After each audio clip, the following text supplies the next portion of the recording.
Aujourd'hui, 4 février 2018, cinquième dimanche du temps ordinaire, l'Église nous propose comme texte Job au chapitre 7, le psaume 147, Saint Paul écrivant aux Corinthiens pour leur assurer que sa proclamation de l'Évangile est une nécessité pour lui.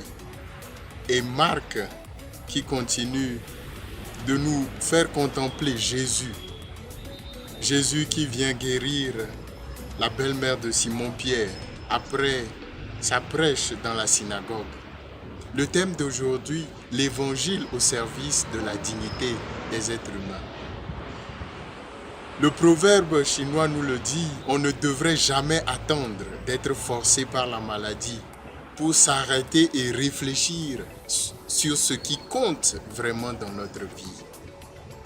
En effet, il n'est pas tard de se reconnaître malade ou possédé par certains démons comme l'addiction à l'alcool, la médisance, la colère, la jalousie, le refus de pardonner ou comme dirait le pape François, refuser de construire des ponts entre frères, mais construire des murs. Dans l'évangile, on voit bien Jésus venir dans la maison de Simon-Pierre, prendre par la main la belle-mère de Simon-Pierre et la faire lever. Jésus restaure non seulement sa santé physique, mais aussi établit dans une situation de dignité. Jésus guérit non seulement le corps, mais il accorde une importance à sa situation sociale. Ces derniers temps, sur nos réseaux sociaux, nous voyons des pasteurs, soi-disant faisant des miracles, utilisant des pieds, pas pour relever la personne, mais pour rabaisser la personne. Quelle dignité donnons-nous aux femmes et aux hommes de notre temps? Est-ce que de tels abus, de telles violences sur le genre humain, soi-disant que nous faisons des miracles, est-ce qu'en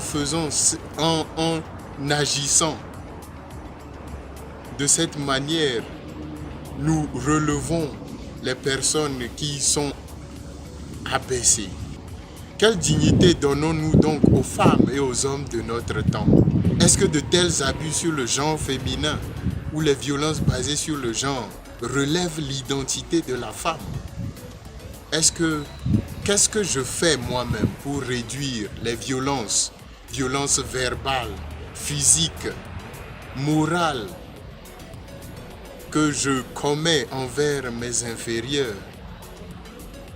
Comme dit Saint Paul, cessons d'annoncer l'évangile en cherchant plein de bénéfices.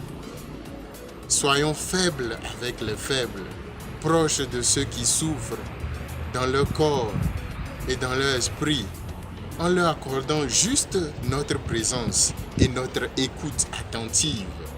N'oublions pas que nous souffrons du même péché, de la même maladie qui est celle du péché. Le proverbe nous le dit bien en ce sens, ceux qui souffrent de la même maladie compatissent entre eux et ceux qui ont les mêmes soucis s'entraident. Merci et bon dimanche à vous tous.